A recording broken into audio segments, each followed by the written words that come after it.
پھر وہی سوال ہوتا، جیسے ابھی مرد کو بنایا تو عورتوں کی طرف سے سوال ہوتا ہے، یا کبھی مرد کبھی عورت، ایسا تو ہے نہیں. تو کیا ہمیں کسی معیار کی ضرورت ہے؟ جی اللہ نے جو قرآن میں معیار بتایا ہے، لیڈرشپ کے لیے 2 چیزوں کا ہونا ضروری ہے، ایک وزڈم اور عقل کا، دوسرے طاقت اور قوت کا. قوت اور طاقت جسمانی اور عقل اور حکمت، ان 2 چیزوں کا کمبینیشن جو ہے وہ کسی بھی لیڈر کے لیے ضروری ہوتا ہے. اگر یہ 2 چیزیں نہیں ہیں تو وہ لیڈر نہیں ہو سکتا. اگر اللہ نے مرد اور عورت کو پیدا کیا ہے تو ان 2 میں کمپیئر کرو تو اللہ نے مرد میں جسمانی طاقت زیادہ رکھی ہے، ساتھ ہی ساتھ لیڈنگ کیپیسٹی کے لیے عقل و خرد اور حکمت رکھی ہے. یہ اور بات ہے کہ بہت سارے مرد اپنی عقل کا استعمال ہی نہیں کرتے یا اپنی طاقت کا اندازہ ہی نہیں لگاتے، جس کی وجہ سے کبھی کبھی عورتیں جو ہے ڈومینیٹ کر جاتی ہیں. اور کوئی حرج بھی نہیں ہے اگر مرد ایسا نکما ہو کہ اس کے اندر ڈومینیشن کی صلاحیت ہی اس نے ڈسکور نہیں کی ہے. یہ نہیں کہ نہیں ہے، اللہ نے مردوں میں یہ رکھی ہے. اگر پوٹینشلی دیکھا جائے تو مرد کے اندر جسمانی قوت بھی اور فیصلہ کرنے کی جو عقلی صلاحیت ہے وہ بھی زیادہ رکھی ہے عورت کی بنسبت. مگر استعمال مرد نہیں کرتا، عورت استعمال کرتی ہے تو ڈومینیشن جو ہے وہ الٹی ہو جاتی ہے. بہرحال یہ اللہ کا کام ہے. معیار آپ نے پوچھا، میں نے بتا دیا، 2 ہی چیزیں ہیں، جسمانی قوت اور فیصلے کرنے کا جو ارادی طاقت ہے جس کو ہم عقل اور خرد کہتے ہیں. دوسرا جو آپ کا سوال ہے کہ قرآن پتوں میں تھا اور کپڑوں پر تھا یا دوسری مختلف جگہوں پر تھا اور اس کی ایک کتاب کی شکل نہیں تھی، حضرت عثمان نے ترتیب دی، یہ غلط خبر آپ کو کسی نے دی ہے. رسول اکرم کے زمانے ہی میں بالکل ایک کتاب کی شکل میں بسم اللہ سے لے کے والناس تک جو آج ہمارے پاس موجود ہے اسی طرح سرکار دو عالم نے اس کو مکمل کر دیا تھا. وہ جو حضرت عثمان کے زمانے میں ہوا، وہ لکھاوٹ میں جو مختلف فرق تھا، رائٹنگ میں جو مختلف فرق تھے، ان فرقوں کو اکٹھا کر کے ایک رسم الخط میں لایا گیا. نہ ایک قرآن کی ترتیب کا کام انہوں نے دیا اور اس سے پہلے قرآن مرتب نہیں تھا، ہرگز نہیں. خود حضرت عمر کا یہ کہنا آخری دنوں میں سرکار کی بارگاہ میں جسارتاً کہ حسبنا کتاب اللہ، ہمارے لیے اللہ کی کتاب کافی ہے، بتا رہا ہے کہ وہ کتاب مکمل موجود تھی جس کو وہ کافی سمجھ رہے ہیں. یہ اور بات ہے کہ ان کا یہ دعویٰ کس حد تک صحیح ہے، کس حد تک کوئی رسول اکرم کی انسٹرکشن کو یہ کہہ کے ڈینائی کر سکتا ہے کہ ہمیں کسی اور چیز کی ضرورت نہیں ہے، اللہ کی کتاب کافی ہے، وہ صحیح ہے کہ غلط ہے. یہ اور بات ہے کہ جس کو نقوی صاحب نے بھی بہرحال ہائی لائٹ کیا کہ جو سورہ یاد نہ کر سکے اس کو کیسے سمجھے گا، اور جب سمجھ بھی نہیں سکا تو پھر وہ کتاب اس کے لیے کیسے کافی ہو گئی. یہ تو معقول سوالات ہیں، عقل والے سوال کرتے ہیں، جواب آپ کو دینا ہوگا. اگر آپ کہتے ہیں کہ حضرت عمر ابن خطاب نے جو فرمایا بالکل صحیح فرمایا تو آپ ان کے ساتھ محشور ہونے والے ہیں، کیونکہ آپ کو جواب دینا نہیں آتا. اور اگر جواب ہے تو لے کر آئے کہ کیا جواب ہے. کیا سرکار کوئی انسٹرکشن آپ کو دیں تو آپ اس انسٹرکشن کو یہ کہہ کر کے ٹال سکتے ہیں کہ ہمیں اللہ کی کتاب کافی ہے؟ اور کیا واقعاً کافی ہے؟ کیا ہم واقعاً قرآن کو ہم میں سے کوئی بھی، حضرت عمر نہیں، کوئی بھی صحابہ میں سے کوئی بھی یہ چیلنج کر سکتا ہے کہ ہمیں 100% اس کا علم ہو گیا ہے اور ہمیں کسی اور چیز کی ضرورت نہیں ہے؟ کتاب ہے تو اس کے استاد کی ضرورت ہے، آپ کو معلم کی ضرورت ہے، آپ کو اس کی وضاحت کرنے والے کی ضرورت ہے، تفسیر کرنے کی ضرورت ہے. اور یہ چیز بہرحال سرکار کی اس حدیث کے بالکل عین خلاف ہے کہ جو حضور نے فرمایا کہ میرے بعد یہ 2 چیزیں، قرآن اور اہل بیت، دونوں سے تمسک کرو گے تو گمراہی سے بچو گے. اگر قرآن کافی سمجھو گے گمراہ ہو جاؤ گے. اللہ کے نبی کا یہ فرمان ہے، میرا اور آپ کا نہیں ہے. کیا فرمان رسول کے ہوتے ہوئے اس کے خلاف جانے والی کوئی بات کسی کی بھی ہو قابل قبول ہوگی؟ اور اگر آپ بلائنڈلی کہہ رہے ہیں کہ جی بالکل قابل قبول ہوگی تو آپ بھی ان کے ساتھ محشور ہوں گے. بہرحال ہم اس پر نہیں جاتے زیادہ، ہم اس پر آتے ہیں کہ ترتیب جو ہے وہ قرآن کی ہو چکی تھی، قرآن مرتب ہو چکا تھا، صرف حضرت عثمان کے زمانے میں جو ہوا وہ یہ کہ رسم الخط جو ہے، وہ جو رائٹنگ کا جو میتھڈ تھا یا جو اسٹائل تھا وہ ایک کیا گیا، کیونکہ مختلف کوفے والے اپنی رائٹنگ میں لکھتے تھے، مدینے والے اپنے حساب سے لکھتے تھے، بصرے والے اپنے حساب سے لکھتے تھے. اس کو رسم الخط کو انہوں نے بہرحال یونیفارم کرنے کی کوشش کی ہے، نہ یہ کہ قرآن کی ترتیب کا کوئی کام ہوا ہو. کیا سب کو یاد تھا قرآن کے؟ پھر وہ میں بات عرض کر چکا ہوں کہ قرآن کتابی شکل میں آ چکا تھا اور وہ موجود تھا کلام پاک اللہ کے نبی کے زندگی میں ہی. قرآن کا جو پہلا چیپٹر الفاتحہ، فاتحہ دی اوپن چیپٹر، یہیں سے پتہ چلتا ہے کہ اول سے آخر تک ساری ترتیب حضور کے زمانے ہی میں ہو چکی تھی. آگے بڑھتے ہیں. عرفان شاہ صاحب کے بعد غلام عباس رضوی صاحب نے بہرحال سوال کیا، اور اس سوال کی شاید میرے خیال میں انہوں نے وضاحت طلب کی تھی. ہم نے وضاحت کر دی کہ جواب ہم نے کیا دیا تھا جو ایک سوال کے ضمن کہ قادیانی کا اگر انتقال ہوتا ہے تو اس کے ساتھ کیا کیا جائے. نقوی صاحب نے بہرحال خوبصورت طریقے سے عرفان صاحب کے سوال کا ضمنی سوالیہ انداز میں جواب دے دیا کہ سوال یہ کیے تھے کہ جو قرآن یاد نہ کر سکے وہ سمجھے گا کیسے، اور جو سمجھے گا نہیں وہ کیسے کہہ سکتا ہے کہ وہ کافی ہے. ضیاء عباس صاحب کراچی سے، بہت عمدہ سوال ہے. ٹائم ہمارے پاس بہت کم ہے، جلدی میں جواب ان کا دیتا ہوں. دیکھیے میرے بھائی، ہم یہ جو کہتے ہیں نا معصوم 14 ہیں، تو کیا انبیاء معصوم نہیں ہے؟ کیا فرشتے معصوم نہیں ہیں؟ یا وہ بچے کے جو ابھی ممیز نہیں ہوئے، جو انوسنٹ بچے ہیں، کیا وہ معصوم نہیں ہیں جن کو انفینٹ کہتے ہیں؟ یہ سب معصوم ہیں. حد یہ ہے کہ ہم جب دیکھتے ہیں کہ کچھ لوگوں کو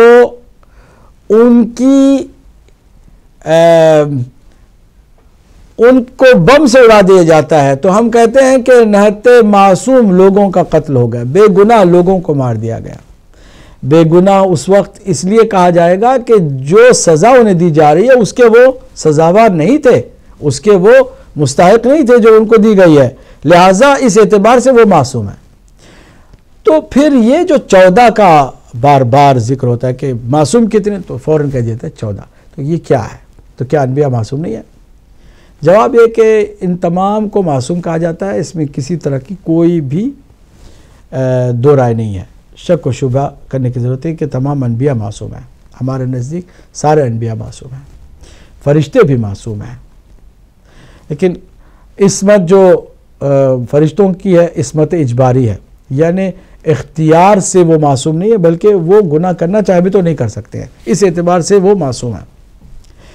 انبیاء اختیاری عصمت ہے، لیکن ان کی عصمت صغریٰ ہے، یعنی ان کے لیے اتنی گنجائش بہرحال ہے کہ وہ ترک اولا کریں، یعنی ان سے اولا جو کام ہے، جو ارجح دی موسٹ امپورٹنٹ کام ہے، اس سے چھوٹ سکتا ہے. چنانچہ قرآن مجید میں بہت سارے انبیاء کے ترک اولا کو ہائی لائٹ کیا گیا ہے. جب ہم کہتے ہیں معصوم 14 ہیں تو یہ وہ ہستیاں ہیں کہ جو عصمت کبریٰ پر فائز ہیں عصمت صغریٰ کے مقابل میں. عصمت کبریٰ پر جو فائز ہوتے ہیں ان سے ترک اولا بھی سرزد نہیں ہوتا، وہ ترک اولا کسی کام کو نہیں کرتے، یعنی جو کچھ وہ کرتے ہیں وہی اولا ہوتا ہے، وہی دی بیسٹ ہوتا ہے. اس اعتبار سے انہیں معصوم کہا گیا ہے 14 کہ یہ عصمت کبریٰ پر فائز ہیں. ممکن ہے کہ مزید آپ وضاحت چاہتے ہو لیکن وقت کے دامن میں گنجائش نہیں ہے، اسی پر ہم اکتفا کرتے ہیں. رضوان صاحب منچسٹر سے، اللہ ان کو سلامت رکھے، ہمیشہ جب بھی آتے ہیں وہ ہمارے حق میں بھی دعا کرتے ہیں، اللہ ان کو بھی دنیا اور آخرت میں کامیاب فرمائے.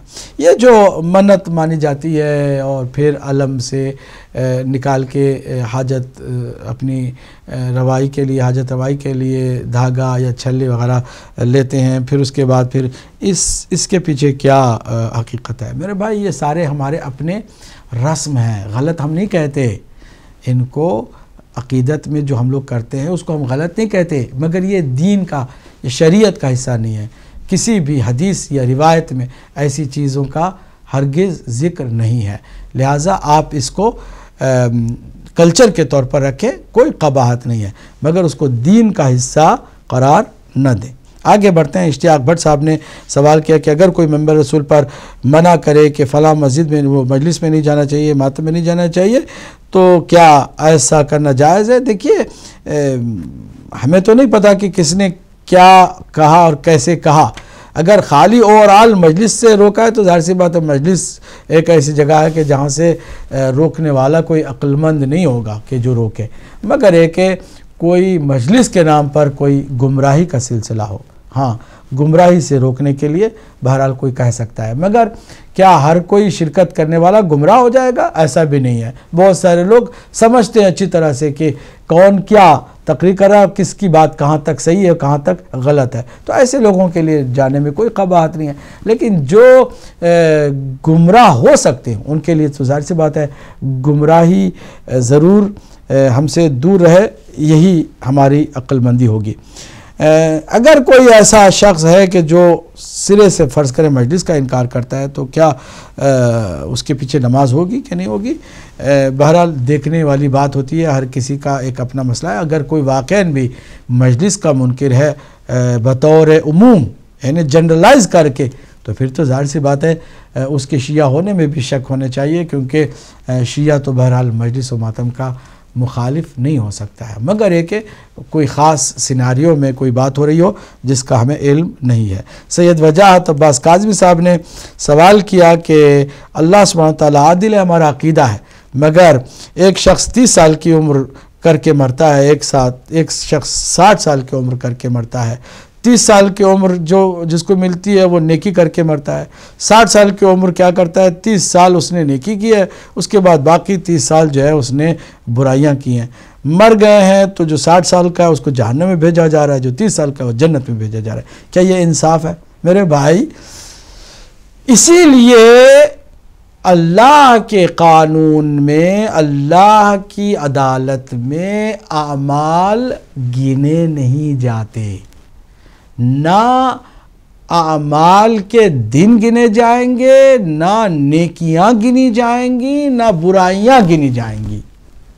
اگر بات گننے کی اور کاؤنٹنگ کی ہو تو واقعاً یہ انصاف نہیں ہے کہ کسی کو 30 سال دے اور وہ نیکی کر کے مرے، اور کسی کو 60 سال دے، 30 سال برائی کر لے، 30 سال اچھائی کرے، لیکن اچھائی پہلے کرے بعد میں برائی کرے، تو پھر اس کو جہنم میں جانا جا رہا ہے۔ اگر کرائٹیریا کاؤنٹنگ پر ہو تو یہ ناانصافی ہے، لیکن اللہ کے یہاں کاؤنٹنگ پر کام نہیں ہوگا، تولا جائے گا۔ ممکن ہے کہ ایک لمحے کی کوئی ایسی نیکی ہو جو 100 سال کی نمازوں سے بھی افضل ہو، اس کا وزن اتنا ہو، اس کے اندر اتنا ایفیکٹ ہو، اتنا وہ بھاری کام ہو، اس کام کی افادیت اتنی دیر رس اور دور تک ہو کہ 100 سال پر بھی محیط ہو۔ ممکن ہے، اور ممکن ہے کہ کوئی ایسا گناہ انسان کرے کہ جو صدیوں تک برے اثرات کے ساتھ چلے، لہٰذا یہاں پر عمر نہیں ہے۔ اگر ایک دن بھی ہمیں اللہ سبحانہ وتعالیٰ دے، اس ایک دن میں عقل و خرد کے ساتھ بالغ ہونے کا بھی موقع ملے اور ہم مر جائیں، تو ہم اللہ کی بارگاہ میں کاؤنٹیبل ہیں، ہمارے ان اعمال کو تولا جائے گا، گنا نہیں جائے گا، پھر دیکھا جائے گا کہ اس میں وزن کتنا ہے۔ لہٰذا 60 سال ہوں، 30 سال ہوں، 100 سال ہوں، 1000 سال ہوں، اس سے کچھ فرق ہونے والا نہیں ہے۔ اس کی عدالت میں اعمال میرے بھائی تولے جاتے ہیں، گنے نہیں جاتے۔ امید ہے کہ آپ کا سوال کا جواب آپ کو مل گیا ہوگا۔ اور جو آپ نے طہارت کے سلسلے میں پوچھا کہ ٹوائلٹ میں طہارت کیسے ہوگی، دیکھیے سمپل ہے، پانی اپنے ساتھ رکھیے گا، بوتل میں پانی رکھ لیجئے، کوئی اس کا انتظام اور کر لیجئے، اور سیٹ کو آپ صاف کر کے سکھا کے آپ بیٹھیے، اور اس کے بعد دھو کر کے طہارت کر کے نکل آئیے، کوئی ایسی بات نہیں۔ بلکہ اگر آپ سمجھ جائیں تو یہ زیادہ سیکیور ہے ان جگہوں سے کہ جہاں پر ہمارے جو ایشین ٹوائلٹس ہیں وہاں پر نجاست کے پھیلنے کا زیادہ خطرہ ہوتا ہے۔ اس میں کچھ نہیں ہے، آرام سے آپ اس کو سمجھیے۔ تو طہارت کے لیے سیٹ والے جو ٹوائلٹ ہے، جو ویسٹرن ٹوائلٹ ہے، وہ بہتر ہی ہوگی۔ اللہ سبحانہ وتعالی ہمیں توفیق دے کہ ہم دین کو سمجھیں عمل کرنے کے لیے، کہ ہم عمل بھی کریں اور عمل کر کے اخلاص کے ساتھ دنیا اور آخرت میں کامیاب ہوں۔ والسلام علیکم ورحمۃ اللہ وبرکاتہ۔